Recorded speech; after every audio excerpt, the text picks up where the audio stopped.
요시아가 왕위에 오를 때의 나이가 8세라 예루살렘에서 31년간 다스리니라. 그의 어머니의 이름은 여디다요 보스가 아다야의 딸이더라. 요시아가 여호와 보시기에 정직히 행하여 그의 조상 다윗의 모든 일로 행하고 좌우로 치우치지 아니하였더라. 요시아 왕 18째 해에 왕이 무술람의 손자 아살리아의 아들 서기관 사반을 여호와의 성전에 보내며 이르되 너는 내 제사장 hil기야에게 올라가서 백성이 여호와의 성전에 드린 금 곧 문 지킨 자가 사수한 금을 계산하여 여호와의 성전을 맡은 감독자의 손에 넘겨 그들이 여호와의 성전에 있는 작업자에게 주어 성전에 부서진 것을 수리하게 하되 곧 목수와 건축자와 미장에게 지뢰하고 또 제목과 다듬은 돌을 사서 그 성전을 수리하게 하라. 그러나 그들의 손에 맡긴 은을 회개하지 말지니 이는 그들이 진실하게 행함이니라. 대제사장 hil기야가 서기관 사반에게 이르되 내가 여호와의 성전에서 율법책을 발견하였노라 하고 hil기야가 그 책을 사반에게 주니 사반이 읽으니라. 서기관 사반이 왕에게 돌아가서 보고하여 이르되 왕의 신복들이 성전에서 찾아낸 돈을 쏟아 여호와의 성전을 맡은 감독자의 손에 맡겼나이다 하고 또 서기관 사반이 왕에게 말하여 이르되 제사장 hil기야가 내게 책을 주도했다 하고 사반이 왕의 앞에서 읽으매 왕이 율법책을 말을 듣자 곧 그의 옷을 찢으니라. 왕이 제사장 hil기야와 사반의 아들 아히감과 미가야의 아들 악볼과 서기관 사반과 왕의 시종 이사야에게 명령하여 이르되 너희는 가서 나와 백성과 온 유다를 위하여 이 발견한 책의 말씀에 대하여 여호와께 물으라. 우리 조상들이 이 책의 말씀을 듣지 아니하며 이 책에 우리를 위하여 기록된 모든 것을 행하지 아니하였으므로 여호와께서 우리에게 내리신 진노가 크도다. 아멘. 히스기야 왕 손자의 요시아라는 왕이 있습니다. 요시아가 누구냐면 영빈아, 요시아가 누구라고? 히스기야의 손자라고. 왕인데 히스기야 손자예요. 이 사람이 구약 시대에 하나님의 성전을 개혁한 사람입니다. 뒤집어 엎었다는 얘기죠. 근데 이 사람이 몇 살에 왕이 됐냐면 8살에 왕이 됐습니다. 잠언에 보면 화로다. 왕은 나이가 어리고 관원들은 대낮부터 술이나 퍼먹는 나라예요. 그렇게 되어 있습니다. 화를 당하기 딱 좋은 나라 꼴입니다. 8살짜리가 왕이 되고 뭘 하겠습니까? 우리 정화가 왕이 됐다고 생각해 보세요. 저만한 게 왕이 돼가지고 이만한 게 이 조그만 교회 목사가 돼도 문제가 많은데 저만한 게 한 나라의 왕이 돼가지고 뭘 하겠다는 겁니까? 그래서 그랬어요. 잠언에 솔로몬이 어린아이가 왕인 나라는 화가 있다고. 아이가 순전하지 못해서 아니고 그 옆에 있는 그 권력 암투를 벌이는 사람들이 왕을 가만두지 않거든요. 당연히 화가 있죠. 왕이 우스우니까 대낮부터 술이나 퍼먹고 자빠져 있죠. 그런 나라 꼴이 어떻게 되겠습니까? 그래서 그랬는데 보십시오. 부자가 천국 들어가기가 얼마나 어려운지 낙타가 바늘기 들어가는 것보다 어렵다 했는데 사람은 할 수 없으되 하나님으로서는 하실 수 있느니라 그랬죠. 사람이 보기에는 인생 경험이 딱 거기까지예요. 조그만 아이가 왕이 된 나라는 평안할 날이 없더라. 그러나 여호와를 섬기면 어떻게 다른지 한번 보시란 말이에요. 어제 오랜만에 결혼식을 갔는데요. 오랜만이 아니고 세속 결혼식. 즉 예배와 아무 상관없고 하나님과 상관없이 결혼식을 하는 것을 어제하고 지난주 토요일날 2번 봤어요. 세상에 그렇게 가벼울 수가. 결혼식이 무슨 개그 쇼와 같아요. 너무 가볍고 그냥 웃고 끝나는 거예요. 제가 아무리 봐도 나중에 부부싸움 하고 나서 돌이켜볼 결혼식은 아니에요. 적어도 결혼식이랄 것 같으면 부부싸움을 하고 난 다음에서 마음이 부글부글할 때 그래도 결혼식 때를 한번 생각해보면 그래도 은혜가 있었지. 우리가 이렇게 서약했지. 우리가 하나님 앞에 약속이 있지. 이런 마음이라도 들어야 정상인데 하나도 건져 먹을 게 없어요. 역시 하나님이 없으면 인생이 가벼워집니다.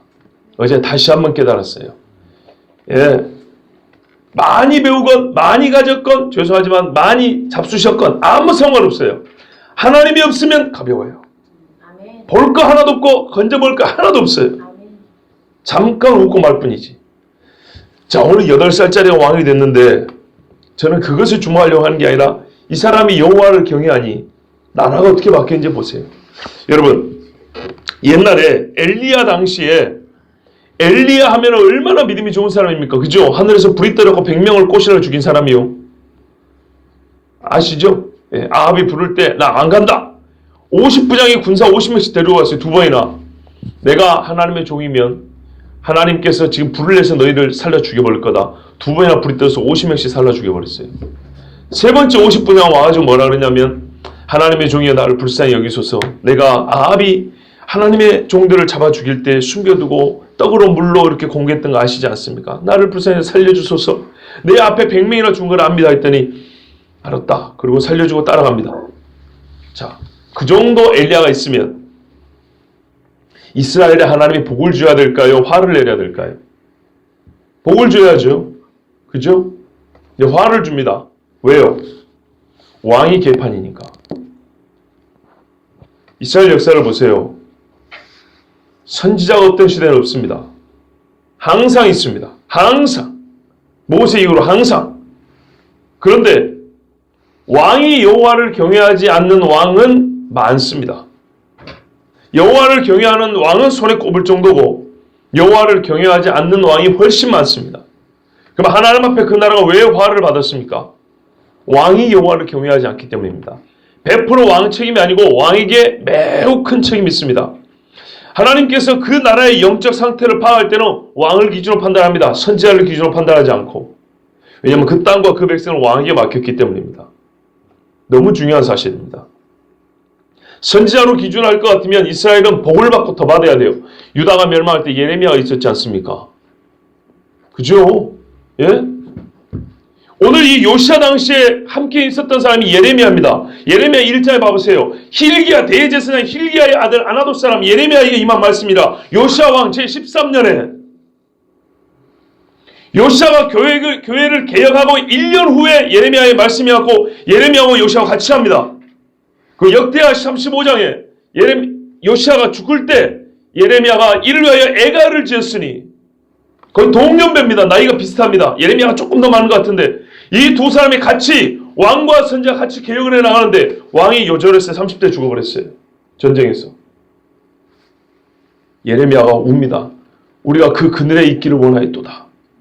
왕이 얼마나 훌륭했던지 그 왕 그늘에 우리가 거하기를 원하였다. 시편에 전능자의 그늘에 거한다 이런 표현이 있는데 꼭 그런 표현을 갖다 썼어요. 예레미야 애가 4장 20절에 보면 그가 너무나 아름다워 우리는 그 그늘에 거하기를 원했던 백성이로다. 그런데 너무 빨리 죽어서 슬퍼서 노래를 부른 거예요. 고작 8살의 왕이 돼가지고 31년이니까 몇 살에 죽었습니까? 38에 죽은 겁니다. 왜냐하면 첫 해부터 1년을 계산하니까. 우리 나이로 만 34세에서 잘해야 35세에 죽은 사람입니다. 아니 38세, 37, 8세. 그러니까 얼마나 안타까운지 몰라요. 그죠? 그런데 이 8살 먹은 왕이 어떤 일을 했는지 오늘 이것을 통해서 우리가 교회 개혁을 배우자 합니다. 어제가 종교 개혁일입니다. 원래 어제만은 아니에요. 루터가 1517년에 비텐베르크 성당에다가 95개조 방방문을 딱 붙인 것이 1517년 10월 31일입니다. 그 사람은 로마 가톨릭에다가 그냥 질문한 거예요. 질문. 나 궁금하다고 대답 좀 해달라 그랬어요. 대개는 교회의 그 미사라든지 가톨릭의 제도에 대한 이야기들이에요.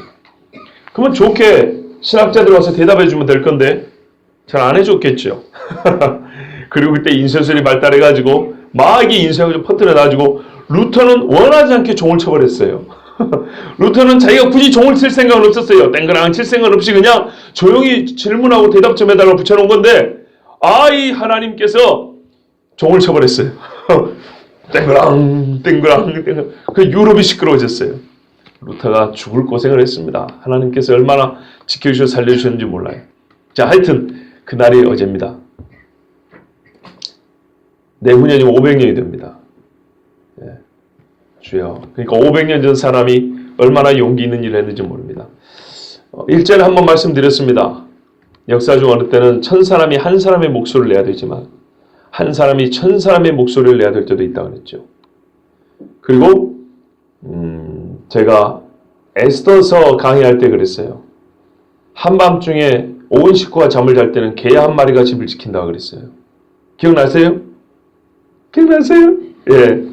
온 식구가 잠이 들 때는 사람이 개보다 힘이 있지만 잠이 들어있을 때는 깜깜할 때는 개 한 마리가 집을 지켜 도둑이 들어오면 멍멍 한마디에 그 한 지짐에 주인들 가족들이 깹니다. 개 한 마리가 집을 지킵니다. 루트가 개라는 건 아니지만 하찮은 개 한 마리도 주인들이 자고 있을 때는 잠들어 있을 때는 집을 지킵니다. 영적으로 우리가 잠들어 있을 때는 저 시골의 촌부의 한마디가 시대를 깨울 수도 있는 겁니다. 루터가 그런 격이에요. 말하자면.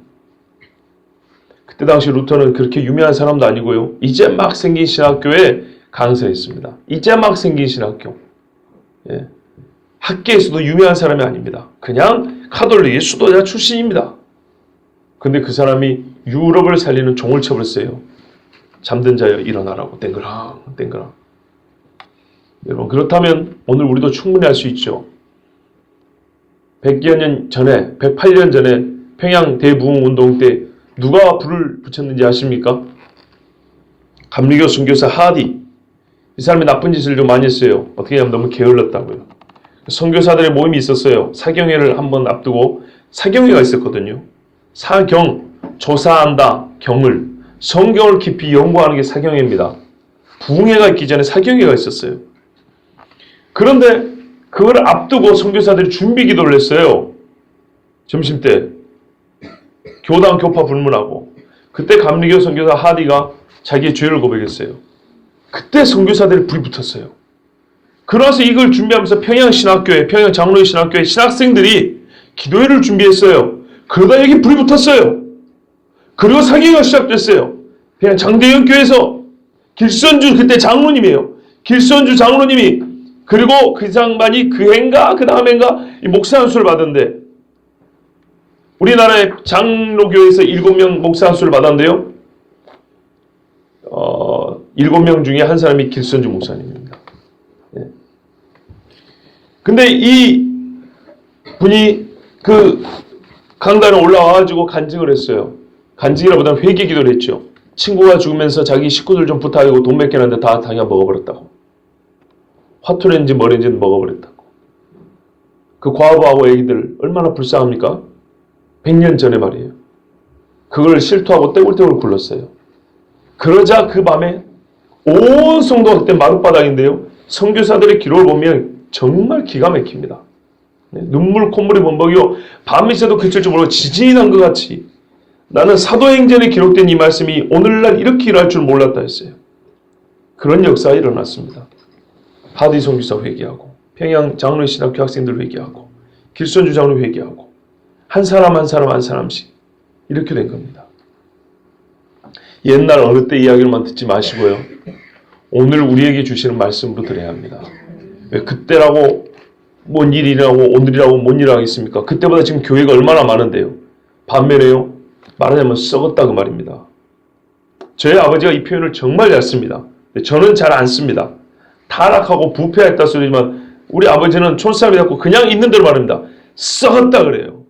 제가 어릴 때부터 한 소리가 오늘날 목사들이 썩어가지고 몇 번을 그런 소리 했는지 몰라요. 썩어서 그래요. 교회가 썩어서 쓴물밖에 못 내서 그래요. 단물을 내려면 어찌해야 되는지 오늘 말씀 통해서 한번 보십시오. 여호와의 축약형 야흐가 들어가 있는 이름이 요시아입니다. 그 다음에 돕다라는 뜻의 아쉬야가 들어있는 이름이 요시아입니다. 여호와께서 우리를 도우신다 이런 말이에요. 그 하나님이 도우시고 무슨 일을 했는가? 8살에 예루살렘에서 왕이 되어 31년 왕이 되었습니다. 근데 그의 특징이 뭐냐면 정직하여 그의 조상 다윗의 모든 길을 행하고 좌우로 치우치지 아니하였습니다. 이스라엘과 유다 왕들 중에 항상 그의 의의 기준은 다윗입니다. 다윗과 같더라. 다윗과 같지 않더라. 다윗과 같은데 산당에 제사를 금하지는 아니하였더라. 이 산당까지 여기까지 봅니다. 근데 요시아는 이 산당까지 제한 사람입니다. 3절에 보시면 18째 해에, 그러니까 26살 먹었을 때 서기관 사반, 하나님의 말씀을 픽사하고 가르치는 사반을 성전에 보냅니다. 그러면서 hil기야 대제사장이 말해라. 성전에 들은 은, 곧 문지킨 자가 수납한 은을 계산하여 성전 맡은 감독자의 손에 맡겨가지고 보수하게 해라. 부서지고 낡은 것 다시 보수하게 해라. 대신에 회개 감사는 굳이 할 필요가 없다. 왜? 그 사람들은 신뢰할 만한 사람이니까. 믿을 사람은 확실하게 믿었어요. 이때가 언제라고요? 왕이 되어 18년째. 첫째 해부터 세니까 25살. 그런데 역대하에 보면은 이렇게 돼 있어요. 아직 어렸을 때 곧 왕에 있은 지 8년에 그의 조상 다윗이 하나님을 비로소 찾고, 역대하 34장 3절입니다. 8년에 15살에 누구를 찾아요? 하나님을 찾고, 그때 처음 믿었다는 게 아니고 작정했다는 뜻이에요. 요시아가 유다 사람인데 어떻게 여호와를 섬기는 걸 몰랐겠습니까? 알죠. 그런데 멀리서 보는 관찰자가 아니고 그냥 예배 참석자 아니고 우리말로 하면 진짜 예수에게 됐다는 얘기죠. 용빈아, 잘 들어. 네 나이 많았대 이야기야. 진짜 15살 때, 제 신앙이 제일 좋을 때 15살 때인데, 그 제가 부시는 나이가 15살입니다. 15살에 하나님 앞에 뜻을 정하고 하나님의 성경을 기억하고 작정을 했어요. 그러나 아직 나이가 좀 어리죠. 조금 기다렸어요. 그 다음에 제 12년에 유다와 예루살렘을 비로소 정결하게 하며 유다와 예루살렘에 있는 모든 더러운 것들을 치우기 시작했어요. 12년, 우리 나이로 19살에. 즉 성년이 되자마자 자기가 이제 권력을 어느 정도 쥐었다고 생각했을 때 성전과 하나님의 이 집을 깨끗하게 치우기 시작했어요. 사람이 힘이 생기면 뭐합니까? 놀고 즐기는 데 쓰죠. 하나님의 사람은요, 하나님의 전을 깨끗하게 하는 데부터 씁니다. 큰 차이입니다. 그 산당들과 아세라 목상들과 아로 새긴 우상들과 부어 만든 우상들을 제거하여 싹 버렸어요. 산당들, 이 산당은 예루살렘까지 모두 올라온 사람들이 지방에서 산에 하나님 앞에 제사 지내려고 세우는 것들입니다. 그런데 이게 시간이 오래되니까 어떻게 되냐? 우상 섬기는 게로 전락해버렸어요. 그래서 이 산당이 우상 섬기는 근거지가 되었습니다. 이것을 제하해버렸어요. 그러나 옛날 왕들은 백성의 눈치가 보여서 여기까지는 손을 못 댔거든요. 자네 봐야. 그런데 요시아는 내 목을 쳐라, 그냥 차라리. 네가 죽든지 내가 죽든지. 그 싹 없애버렸어요. 이게 19살 때 이야기입니다. 자, 그 다음에 오늘 우리가 읽은 3절의 말씀은 18째니까 이제 25살. 그 중간에도 이런 일이 있었습니다. 그 다음에 뭐냐면 성전에 부서진 것들을 수리하라 이렇게 명령을 내렸어요. 헌금 가지고 딴짓거리 하지 말고 성전 수리하라 이렇게 하고 회개할 필요 없다. 진실하게 행함이라 그랬죠. 그러던 중에 8절 이하에 보면 서기관 사관에게 말해가지고 말한 게 아니고 서기관 사관이 요시아 왕에게 뭘 가져옵니다. 하나는 말이고 하나는 물건인데요. hil기야 대제사장이 하는 말이 내가 요시아 왕이 명령한 대로 돈을 맡겨서 감독자에게 맡겨서 수리를 잘하고 있습니다. 요거 보고 한번 하고 그 다음에 책을 발견했는데 왕이여 예사롭지 않습니다. 한번 보십시오 하고 건네줍니다. 대제사장이 읽어보면 알죠. 그거 왜 몰랐겠어요. 그것이 바로 율법책입니다. 얼마나 이상한지 봐보세요. 신명씨 얼마나 이상한 일인지 잘 보시라고요. 왜 여호와의 율법책이 성전을 청소하다가 발견이 됩니까? 언약궤에 들어있어야 될 게 왜 발견이 되냐고요. 뭔 일이 벌어졌는지 아시겠습니까?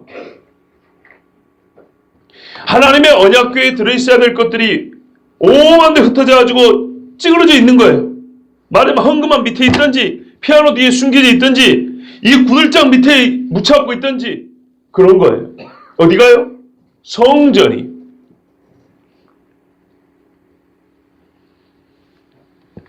여러분 솔직히 제가 제일 마음에 안 드는 게 저 뒤에 비치용입니다.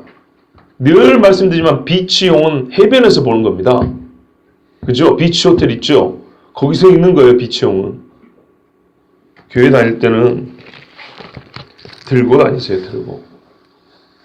제가 좀 세게 말한 것 같아도 저는 진짜 센 게 아닙니다. 제가 옛날에 전도사 때 얼마나 셌는지 아십니까? 부목사 때 오히려 목을 잘라나고 외친 적이 있었어요. 진짜로요. 담임 목사님도 계시고 성도가 수백 명인데 저는 저 뒤에 있는 성경책이 사라지기를 원합니다 하고 큰 소리로 설교를 했어요. 진짜입니다. 예배 시간에 핸드폰 받고 있으면 전도사 때 그랬어요. 찬양하다가 딱 거쳐버렸어요. 스톱. 나가서 받으세요. 그런 다음에 찬양을 시작했어요. 무지막지하죠? 저는 지금 오히려 담임 목사 됐고 여러분 슬슬 눈치를 보기 시작하고 있는 거예요. 저를 그런 사람 만들지 마십시오.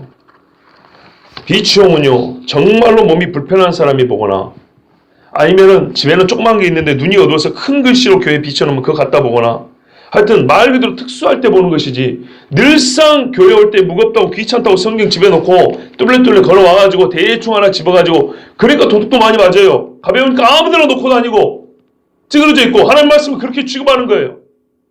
어릴 때 그렇게 배우셨습니까? 신앙생활 그렇게 배우셨어요? 근데 왜 그렇게 안 배우는데 그렇게 하십니까? 디모데에게 바울이 하는 말이 네가 어려서부터 누구에게 무엇을 배운지 네가 아나니 그랬어요. 어려서부터 배운 대로 해라 그랬어요. 우리는 그렇게 배운 적이 없습니다. 잠을 잘 때 베개가 없으면 성경을 배우고자 하는 수는 있어도 성경을 처음부터 베개로 쓰는 건 아닙니다. 그죠? 율법책이 어디 처박혔는지도 모르고 율법책이 이제 발견됐다는 말은 율법과 상관없이 뭐가 들어있다고요? 제사가 들어있단 말입니다. 율법과 상관없이. 하나님의 말씀과 상관없이 예배가 드려졌다는 겁니다. 그 예배 받으실까요? 안 받아요. 여러분 몇 분은 AW 토저 목사님의 책을 읽은 걸로 알고 있습니다. 제가 그분 책을 한 5분의 3 정도 읽었는데 읽다 보니까 발견한 게 있어요. 와, 엄청나고 비슷한 소리 많이 했네. 제가 그분 책을 읽고 설교한 거 아닙니다. 저는 이제서 읽고 있습니다. 그런데 읽다 보니까 참 많이 비슷하다 그랬어요. 그래서 참 감사했어요. 50년도 더 전에 돌아가신 52년 전에 돌아가신 분이 말하기 비슷하다. 근데 놀라운 게 뭐냐? 제가 그 양반하고 비슷한 게 놀라운 게 아니고 왜 똑같은 이야기를 50년, 60년 후에 제가 지금 하고 있을까요? 50년, 60년 전에 살았던 목사님이 왜 미국에서 그 소리를 했을까요? 이미 교회가 썩기 시작은 오래전 일이라는 겁니다. 그런데 오래전부터 썩은 것을 우리는 모르고 아무 문제 없느냐고 안 썩었어? 이거 삶아 먹으면 돼. 안 썩었어? 고팔핀데만 털어내고 먹으면 돼. 이런 식으로 신앙생활을 해온 거예요. 율법책과 상관없이 제사 드려봐야 하나님 안 받습니다. 우리끼리 기분 좋은 건 그분이 이런 말을 했어요. 어린아이 신앙이 얘기했어요. 어린아이는 아주 감정적이고 어린아이는 목적의식도 없고 그죠? 어린아이는 뭐랍니까? 말랑말랑한 것만 먹으려고 그러고 또 어린아이는 뭐라 그랬어요? 몇 가지 한 6가지가 특징을 말했는데 생각 안 나시죠? 안 나면 사서 읽으시면 돼요. 우리가 그런 어린아이같이 신앙생활 하면서 어린아이는 무조건 해라라고만 해요. 자기가 무엇을 해야 됐는지는 모르고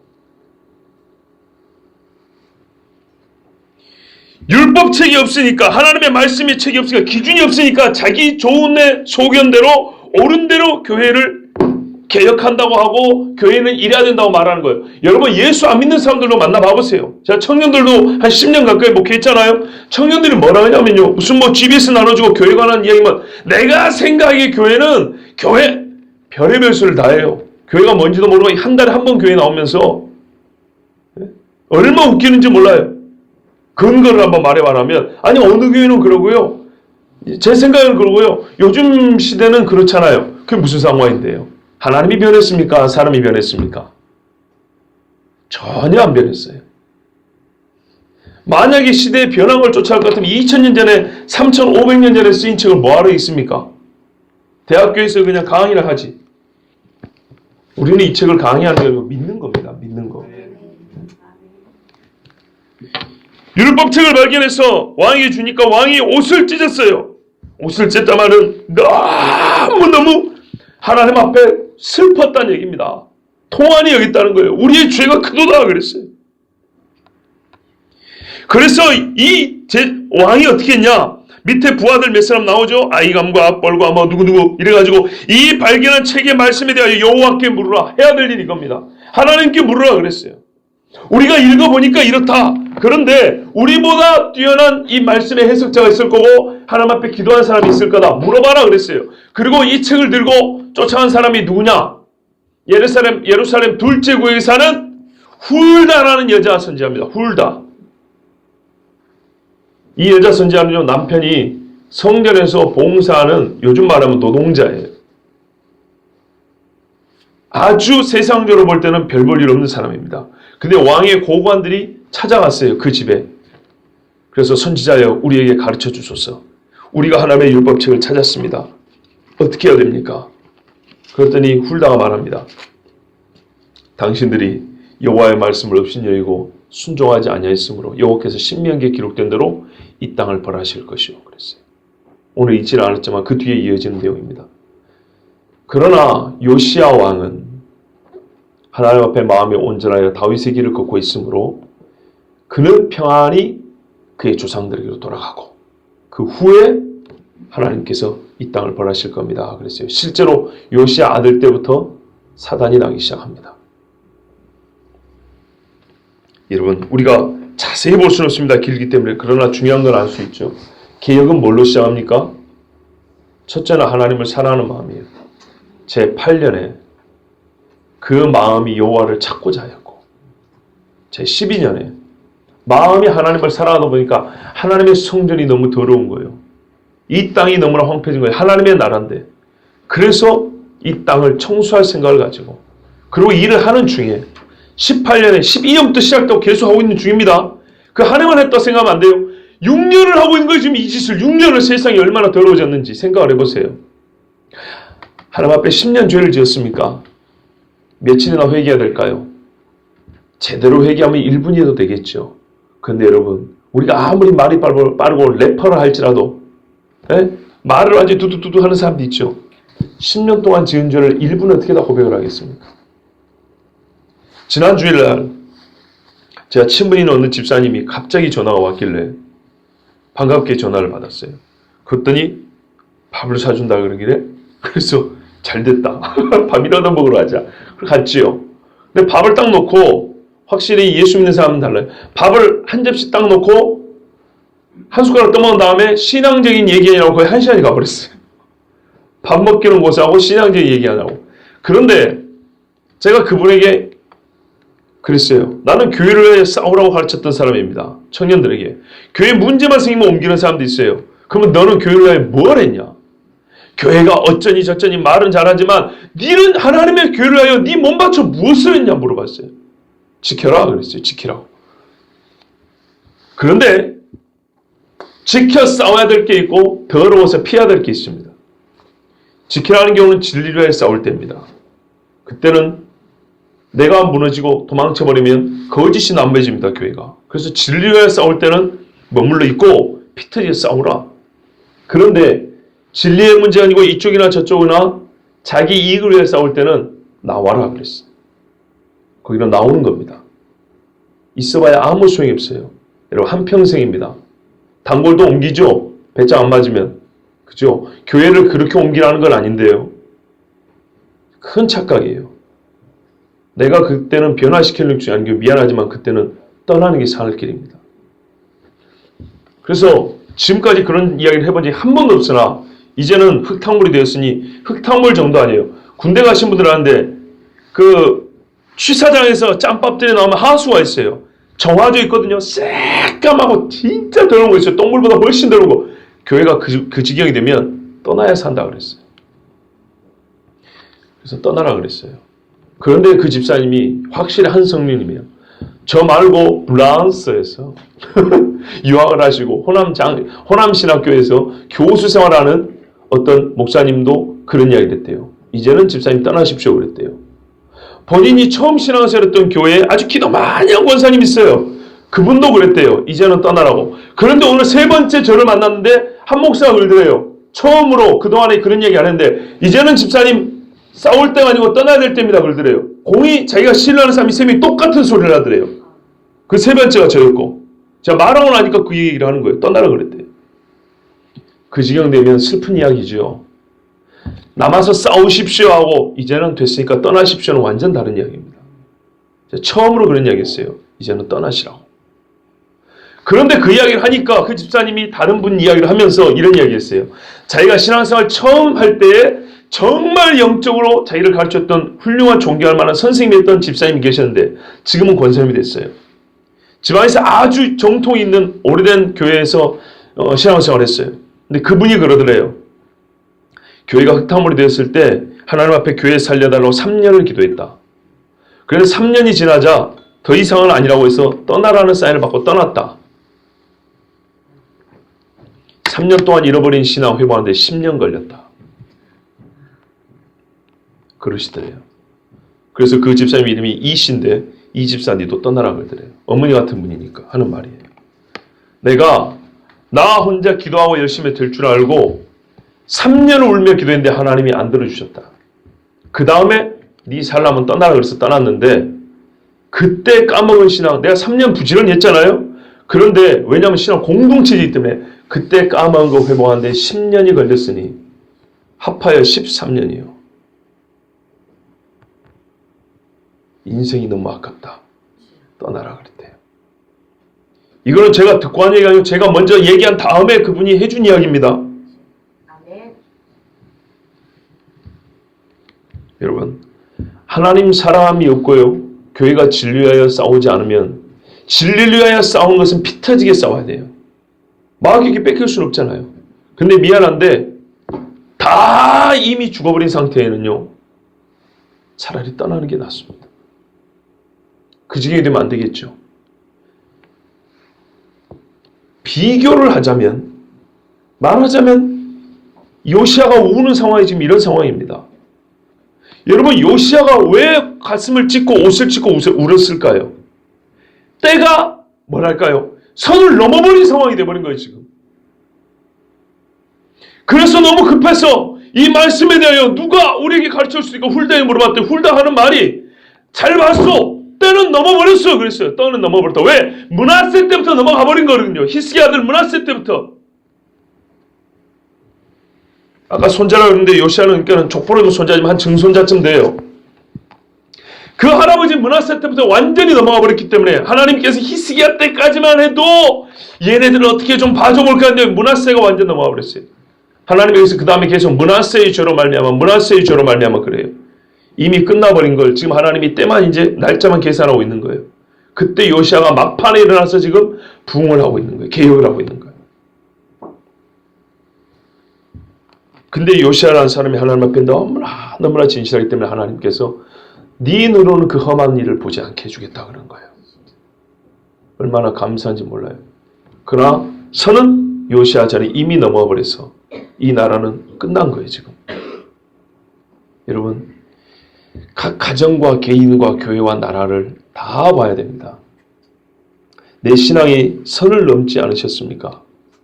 늘 작은 죄를 짓고도 하나님 떨려가지고 무릎을 꿇던 신앙이 옛날 이야기입니까? 혹시 안 믿는 사람과 어울릴 때 내 신앙의 기준을 가지고 말 한마디 하고 그들에게 때로는 핀잔을 당할지라도 예수 믿는다고 놀림을 받을지라도 예수 믿은 티를 내었던 때가 혹시 20년 전 이야기입니까? 학교 다닐 때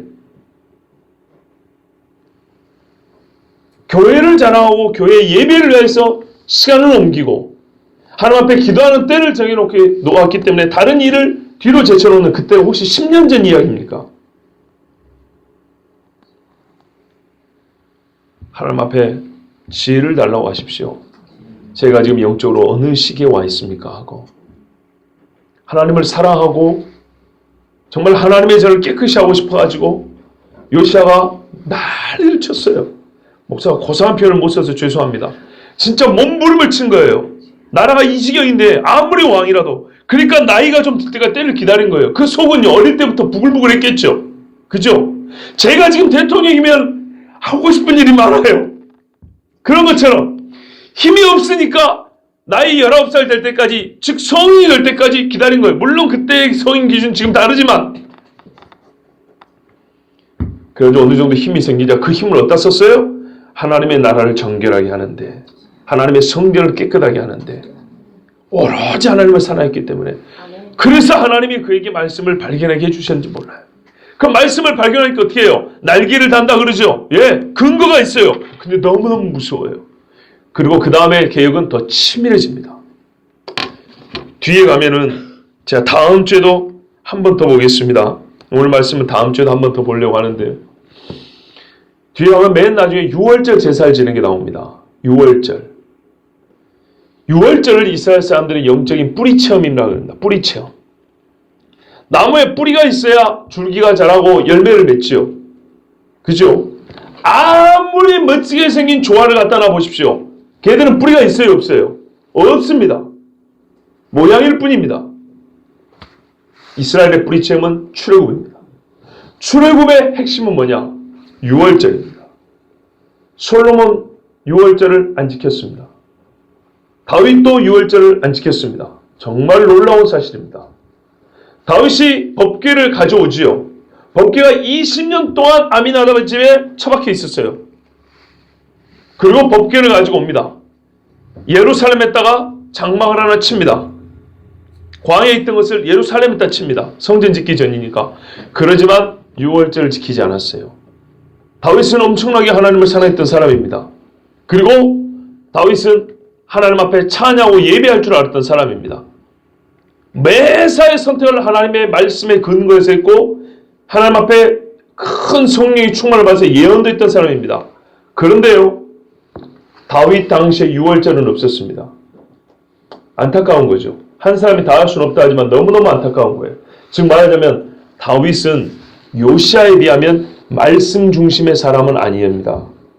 그의 입에서 말씀이 나오긴 했지만은 그의 삶과 그 주변에 있던 사람들이 말씀으로 뿌리를 깊이 내리는 신앙인이 되지는 않았던 겁니다. 봐보세요. 다윗 당시에 그 집 자식들이 어떤가 봐보세요. 압살롬, 아도니아, 그 다음에 위의 형 누구냐? 암논? 집안의 꼴이 보통이 아닙니다. 물론 아비가 그랬으니까 그런 거예요. 바세바를 가늠하고 충신을 죽였는데 그 자식들이 그대로 배운 겁니다. 하나님 앞에 열심히 기도했어요. 하나님 앞에 열심히 찬송했어요. 열심히 하나님 앞에 신앙을 다해 충성을 다했어요. 골리앗보다 싸웠어요. 그런데 안타까운 거예요. 열심은 있는데 말씀이 부족했어요. 다윗에게. 주변 사람들이 같이 살려면, 이 나라가 단단하게 세워지려면 열심과 열정에 말씀이 있었는데, 미안하지만 다윗에게는 열정은 있었는데 말씀이 요시아만큼은 없었어요. 너무 안타까운 거예요. 그래서 성경이 말하기를 요시아처럼 여호와의 말씀에 순종한 자는 그 전과 후에도 없었다 그랬어요. 다윗도 요시아에게는 비교가 안 됩니다. 말씀 순종에 있어서는 실제로. 그 중에 특별한 게 뭐냐면 6월절입니다. 이스라엘 사람들이 6월절을 안 지켰다는 것은 자기가 하나님과의 관계에 있어서 누군지를 잊혀지고, 즉 잊어가고 있었다는 얘기입니다. 다윗을 통하여 전쟁에는 승리할 수 있어요. 기도하고. 그러나 일상의 이야기입니다. 일상에 전수되어야 될 신앙이 말씀이 없으니까 전수가 안 되는 거예요. 다윗 이후에 봐보세요. 계속 내리막길이잖아요. 간혹 가뭄에 콩나듯이 몇십 년에 한 번, 몇백 년에 한 번 히스기야 같은 사람 한 명 나오고, 그죠? 진짜 솔로몬 이후로 누가 나온가 봐보세요. 솔로몬 이후로 우리가, 제가 지금 혀를 씹어가지고 발음이 셉니다. 죄송합니다. 솔로몬 이후로 기억하는 사람은 히스기야예요. 히스기야 다음에 잘해야 요시아예요. 그렇지 않습니까? 내리막길이에요. 언제부터요? 솔로몬 때부터. 솔로몬이 우상을 섬겼어요. 그 우상을 숨기던 게 여기까지 남아 있었습니다. 하나님의 교회를 개혁하는 것은 하나님 사랑하고 하나님을 경외하는 마음이 있어야 하고요. 그리고 말씀이 있어야 합니다. 분명한 사실입니다. 말씀이 없으면 각기 소견에 오른 대로 합니다. 개혁을 한 게 아니고요. 더러운 옷을 받고 입는 겁니다. 여러분, 개혁은 더러운 옷을 벗고 의의 옷, 새 옷을 입자는 것이지 더러운 옷을 받고 입자는 게 아니에요. 그런데 말씀이 없으면 사람의 속에서 나온 더러운 옷을 옷 받고 입기만 하는 것입니다. 시설 좀 바꾸고요. 프로그램 좀 바꾸고요. 목사들 한두 명 바꾸고요. 이러면 개혁이라고 생각하는 교회가 너무너무 많아요. 다행히 제가 그런 교회들을 많이 보고 왔습니다. 저는 절대 그러고 싶지 않습니다. 행사만 있으면 현수막을 얼마나 바꿔 제끼는지 1년에 현수막 바꾸는 비용만 거의 100만 원 들어가 버립니다. 진짜로요. 뭔 일만 있으면 맨날 목사들 설교 준비도 못하게 그것 바꾸는데 사다리 타고 올라가지고 손 실어 죽고 막 높은 데서 떨어지는 경우도 있고, 뭐 한다고 커튼을 주일마다 바꿔요. 절기 때마다. 진짜로요. 보라색 바꿨다가 흰색 바꿨다가 불 본다고 방염 맞나? 커튼 있죠. 불 안 붙는 커튼. 엄청나게 무겁습니다. 그거를 이 벽보다 높이가 한 2m 정도 더 높다고 생각을 해보세요. 옆으로도 훨씬 더 넓어요. 이거를 사다리 타고 손으로 들고 올라가서 꼽아가지고 1년에 몇 번을 바꿔야, 한 10번 이상 바꿔야 돼요. 얼마나 힘들겠습니까? 왜 해야 되죠? 왜? 그런다고 성도들이 무슨 의미를 찾습니까? 하나님 앞에 더 가까이 나아갑니까? 아니에요. 여기 또 휘장 바꾸죠. 우리는 그걸 가지고 이제 예배 의식이 있다고 하는 거예요. 우리는 이 절기에는 무슨 색으로 상징되고 우리는 그런 의식이 있다고. 개뿌리. 차라리 5분 더 기도를 하세요. 네? 성경을 조금 더 읽으시고, 그놈의 색깔 바꿔서 뭐 한다고요? 빨간색 물 들어오나 파란색 물 들어오나 검은색 물 들어오나 이게 하나님 앞에 예배하는 거 무슨 상관입니까? 옷만 바꿔 입는 썩은 개혁입니다. 개혁도 아니에요. 돈만 수백만 원 들어요. 그 커튼이 얼마짜리인데요. 네 벌을 해놔야 돼요. 네 벌을. 생각을 해보세요. 우리 절기 보통 녹색, 흰색, 빨간색, 보라색이죠. 네 벌을 그렇게 해야 되는 거예요. 여러분, 우리가 이 시대 교회들이 하는 꼴이 그런 겁니다. 하나님을 사랑하는 마음을 없고 여호와를 경외하는 마음을 없고 하나님의 말씀에 가슴을 찢지 아니하고 옷을 찢지 아니하고, 네? 치장만 바꾸면 교회가 달라지고 사람 몇 명 바뀌면 교회가 개혁됐다고 생각하는 어리석은 생각들입니다. 이건 60년 전에 미국에서 있었던 일을 우리가 지금 그대로 하고 있는 겁니다. 연예인들 갖다 세워놓으면 사람들 많이 올 것 같죠? 저도 가끔 그런 생각 해봤어요. 솔직히 말해서 주일날 아침에 여기 연예인들 타고 다니는 큰 밴이 있죠. 그게 한 대 서 있으면 우리 교회 애들이 올까 안 올까? 나 생각해봤어요. 오겠지?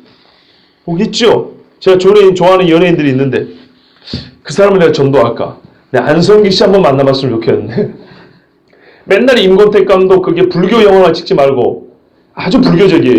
임 감독이. 그 영화는 다 불교예요. 네? 암시가 불교 암시가 돼 있어요. 그런 영화만 찍지 말고 예수 믿어 전도하고 예수를 믿게 되면 안성기가 우리 교회 오면 사람들 올까 안 올까요? 적어도 아줌마 부대는 올 거예요. 네? 오빠 하고. 그런 생각도 해봤어요. 이게 인간입니다. 저도 그런 생각 안 하는 건 아니에요.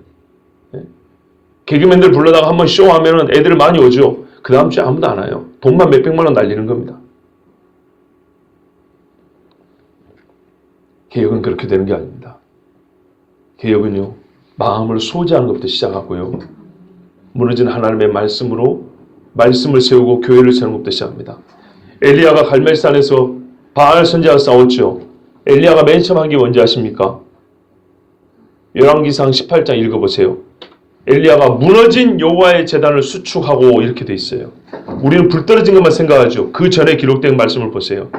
엘리야가 돌을 가져다가, 원래 갈멜산은 이스라엘 중에 아주 뭡니까? 울창한 숲에 있는 산이에요. 마른 산들이 많은데 북쪽에는 지중해에서 넘어오는 바람을 받아가지고 비가 많이 내리고 울창한 숲에 있는 산이 갈멜산이에요. 갈멜산은 바닷가에 있어요. 그래서 거기 꼭대기에 올라가지고 구름이 생겼는가 봐라 하고 종한테 시켰지 않습니까? 그 산이에요. 그런데 그 좋은 산에 예루살렘까지 못 갔던 사람들이 산당을 세워가지고 즉 거기서 제단을 쌓고 하나님 앞에 예배를 드렸는데, 번제를 드렸는데 바알한테 뺏긴 거예요. 그래서 엘리야가 하는 거는 바알 선지자들이 난리친 다음에 너희 나와라. 그리고 자기가 해질녘에 올라가죠. 저녁 제사 드릴 때쯤에. 그런 다음에 어떻게 해요?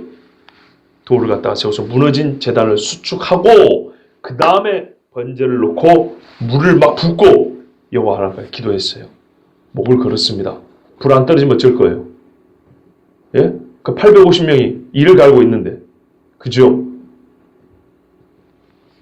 여러분, 그렇게 개혁이 시작됐습니다. 엘리야 때도 무너진 여호와의 제단을 수축하며 이거부터입니다. 그런데 우리가 얼마나 비성경적으로 개혁을 꿈꾸는지 봐보세요. 진짜로요. 첫째입니다. 하나님을 사랑하라 그랬죠? 정말 하나님을 찾아야 돼요. 경외해야 돼요. 무서워할 줄 알아야 돼요. 그리고 하나님의 말씀 기준으로 해야 돼요. 그러면 어디까지 가냐? 우상을 치우는 것으로 끝나는 게 아니고요. 유월절 제사, 하나님의 신앙의 뿌리를 찾게 됩니다. 그러면 그때 개혁은 온전해지는 겁니다. 신앙의 뿌리요. 이것은 다윗도 하지 못했던 거고 솔로몬도 행하지 못했던 것입니다. 그 중간에 있던 이야기를 다음 주에 다시 한번 우리 한번 보도록 하겠습니다. 꼭 기억하십시오. 여호와를 사랑하고 경외할 것, 말씀에 근거할 것. 그리고 어디까지요? 무엇을 찾기까지? 신앙의 뿌리를 찾기까지. 여기서부터 교회 개혁은 시작합니다.